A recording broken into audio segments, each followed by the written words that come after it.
Assalamu alaikum wa rahmatullahi wa barakatuhu. Bismillahir Rahmanir Rahim. My dear brothers and sisters and dear mothers, this mission of Darul Qulub has two goals. One is that our heart must become pure and clean and transparent so as to build a connection with Allah subhanahu wa ta'ala. And when that happens, Allah will bless us from the sky, His rahmah, afia, divine guidance, and will take care of the bodily and the spiritual diseases. And two is that we came to this world of deception and we came here with little knowledge. So the goal of it is that we can acquire enough knowledge which will help us protect which will help protect us from the deceptions of this world. And by understanding the secrets of the heart, we are able to do the islah of our nafs, and that we can learn the deception of the nafs. Unfortunately, by the time we learn of the deceptions of the nafs, it is usually very late. As kids, we have no idea what this is, and later, by the time we get to know, there has been substantial damage which has been done. Now, learning by mistakes is easy because that is what everybody does, but the smart and the intelligent people, they learn before they suffer that loss. Inside the heart, Allah subhanahu wa ta'ala has placed a very expensive thing called as Iman. Kalma la ilaha illallah Muhammadur Rasulullah. This is a very expensive thing, or a pearl which Allah subhanahu wa ta'ala has put in the hearts of Muslims. And this is what Allah taught Musa alayhi salatu wasalam, that when you put Iman on one balance, when you put Iman on one side of the balance and you put the whole world, it is the balance of the Iman which would become heavier. And Allah has put this beautiful pearl in the hearts of every Muslim, alhamdulillah. Now, this pearl or diamond is the real thing. This is what makes the difference between an animal and a man. By working hard on Iman, it shows its true color. And when it shows its true color, that is when you can see the difference between the best of men, alhamdulillah. And this is what the Sahaba worked so hard for. When you look at the lives of the prophets, when you look at the life of the Sahaba, it is this effort that we see. And we should not do anything untoward which would damage that pearl. Neither should we try and listen to something, nor the eyes should see something, neither the body should exhibit any kind of behavior in anger, in grief, or in excessive rage, or anything through which the damage of this pearl begins. And there should be nothing which is exhibited which would damage it in a way that it would be difficult to rectify easily. And this is what is the ita'at of Allah subhanahu wa ta'ala. This is taqwa. This is the beauty of the Prophet sallallahu alaihi wasallam and the hukum of Allah subhanahu wa ta'ala.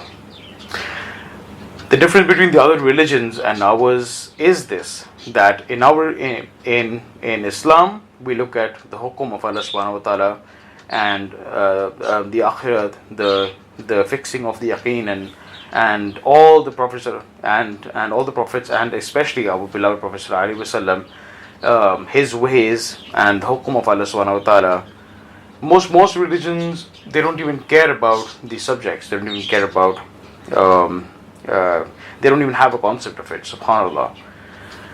And the importance of protecting this pearl is that if we conduct anything, such as if the body comes into a state where we shout and we damage this pearl, if we oppress people, then we have damaged the pearl.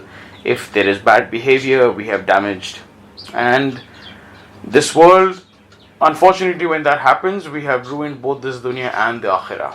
When the pearl is damaged, and this is what has happened with us. This is the human condition. A mother does not cannot even see a thorn as small as a thorn pricking her child. She always wants the child to be in a state of afia. She would do everything, take care of the clothing, the food, the way how the child stays, and so on. But unfortunately, if tarbiyah is not done, my dear sisters, the child will go through a life which will constantly prick them with a thorn, and not just in this world but in the akhirah as well. Our mission is that what is it that we want? We don't know much. We this is a pain that we feel at Darul Qulub, and my father feels this pain for the Ummah because he's seen so much of destruction with all the interactions that he's had, that it's difficult to see the pain that people are going through. And as parents, we have to realize that our kids have been intoxicated. They have taken to the poison, and today we are running in hospitals trying to get that poison out. If somebody's had too many excessive sleeping pills, what do? We go to the doctor, and the doctor says we have to immediately take it out. And it is a very bitter experience. The mission of the Al-Qulub is the same thing. We try and remove and help you eradicate the flaws and shortcomings in humans, and sometimes it is very bitter, and people have a hard time accepting it, which is why some of them even leave the group. And if you go to the website, you will see that what is it that we really want. All the things are ready there for delivery, so that you can peruse through all the materials, and you can understand that what is it that we really want. We don't want your children to suffer. We don't want you to suffer. Your household life should be good, and there must be effort which must be done, so that we don't walk the wrong way, we don't think the wrong way. Allah subhanahu wa ta'ala will not walk to us. We have to walk towards Him, and then inshallah, summa inshallah, He will wrap us in His rahmah, His comfort and afiyat. And this is why Islam becomes so important, because it is only through Islam that you can identify and eradicate all dirt and all vices from within you, and right from the root of its cause. And it is through this mission that we try and identify those shortcomings inside people, and we tell them that if you have this shortcoming in future, this is the kind of problem that you will face. So it sometimes becomes a very one-to-one approach as well. Now, like we said, that kids have been growing up in a very wrong environment. There's a lot of poison that they are surrounded with, and they end up consuming it. How will you take it out? And if you don't, generations will suffer after marriage if tarbiyah is not done properly. And the thing which is haqq, the things that we talk about, they're of course going to be bitter. But what is the interest in this? We need to make the heart clean and transparent and pure. Unfortunately, our hearts are not pure. They are impure, and we want to remind people that it has to become pure, clean and transparent. In every line there is a lot of destruction that we are in, unfortunately. Subhanallah, every line that we don't want to complain all the time, but when you look around, there's nothing that is really shining. No aspect of our life has become like a pearl. And most of the commitments in our life are drowning, because there is neither enough sacrifice, neither are we making the sacrifice. when you look at our ibadah, that is suffering. Our health is suffering. Our businesses are suffering. Our relationships with families are suffering. Our own family life is suffering. Akhirah, who knows? When all of these things are suffering, who knows what is the state of our akhirah? Subhanallah. In the hearts of people, all we see around is dunya, dunya, dunya, dunya.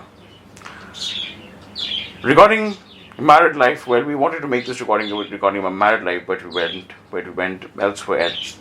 Marriage is a very complicated subject. When a man and a woman begin to search for their spouse, be extremely careful. Don't just go by looks. Don't just say that I went to this marriage, I saw this girl, and subhanallah, liked her, and now we are. You have to be careful because the deception of shaitan is very, very high there. Unfortunately, when a pious or a good boy ends up getting married to a girl who is not that who does not match the boy's piety, all his life it will be difficult for him to manage this because he will have to dance to her tunes, and the same thing goes vice versa. A pious girl unfortunately gets hitched with a boy, and now subhanallah her life is messed up. After marriage, parents should refrain from saying a single word because this is where relationships get spoiled if there's too much interference. And it is said, and there's an old saying that one bad woman is worse than 70 men. And in my father's village, it was often said that one bad woman or man can make the life miserable and the whole life miserable for the other one. Just as one bad fish is enough for the whole pond to suffer with its dirtiness. When you look at your spouse, when you look for a spouse, you must look at the indari, how much of deen is there in the person, how much of taqwa is there. If you don't, then there will be a life which will be filled with a lot of tears. SubhanAllah. May Allah protect us from that. The other thing we have to be careful about is that our honor should not get affected in the society.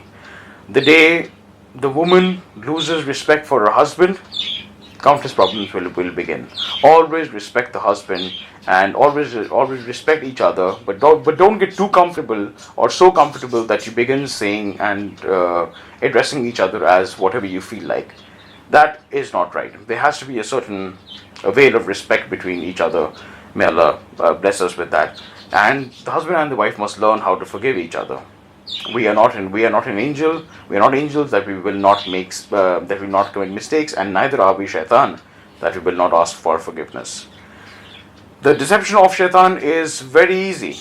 It is always there, and it is said even in Deen that a woman puts a veil over the intellect of a man, and for that reason there is a lot of destruction in the world.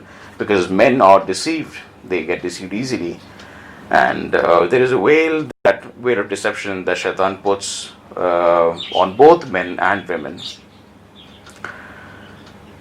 We must refrain from when matters become worse. Men and women, they begin to even fight with their own parents, and that is a common practice today. But this is almost like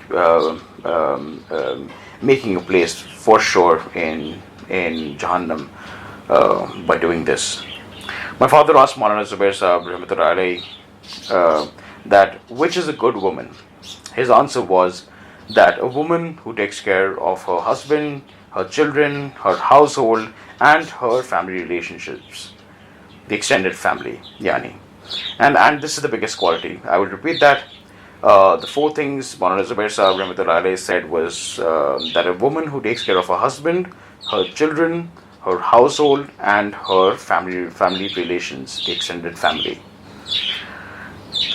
And Allah subhanahu wa ta'ala has made women to be able to take care of all the household affairs. They have the innate ability to do that, and man must take care of the outside affairs. Unfortunately, there's been a big overlap today. In my father's village, my grandfather, who was the president of the village, whenever they would have a meeting, the women never cared about what the men were discussing, and they always said that, well, that's the men's subjects, and they are dealing with it. We don't know about it. We don't care. But unfortunately, today women are interfering in all the matters. And why? Why is that needed? And because of this, a lot of relationships get spoiled.